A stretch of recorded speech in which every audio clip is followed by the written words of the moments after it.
Барлықтарыңызға қайырлы күн, менің каналыма қош келдіңіздер.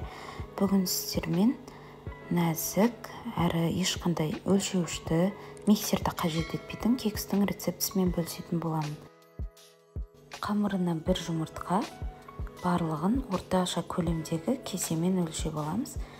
Бір кесе қант, оның үстіне көріп тұрғандарыңыздай менің жұмыртқам аз болып кетті, өйткені көлемі кіші. Сол себепті тағы бір жұмыртқа қосатын боламын.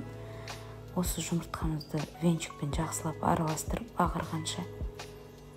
Оның үстіне бір кесе сүт қосамын. Ол сүтімізді жақсылап араластырып,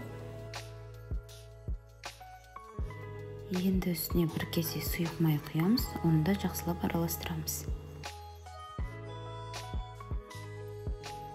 Барлығын жақсылап араластырамыз. Одан кейін бір шай қасық қопсытқышымызды ұнымыздың үстіне салып, араластырып, ол ұнымызды електен өткізу арқылы қамырын жасайтын боламыз.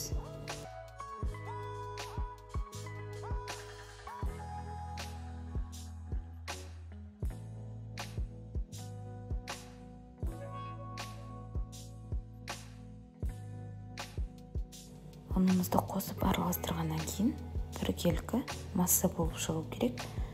Оннан ешқандай да түйіршік қалмау керек. Енді барлығын кекстің формаларына құйып шығамыз. Менде силиконды форма көріп тұрғандарыңыздай. Енді мен ортасына жарты шай қасық вареная сгущенка саламын. Енді бұл өз қалауларыңызбен нутелла салуға болады, джем салуға болады, варенье салуға болады. Әркім өзінің идеясына байланысты салады. Бізге отбасымызбен осы вареная сгущенкамен жеген ұнайды.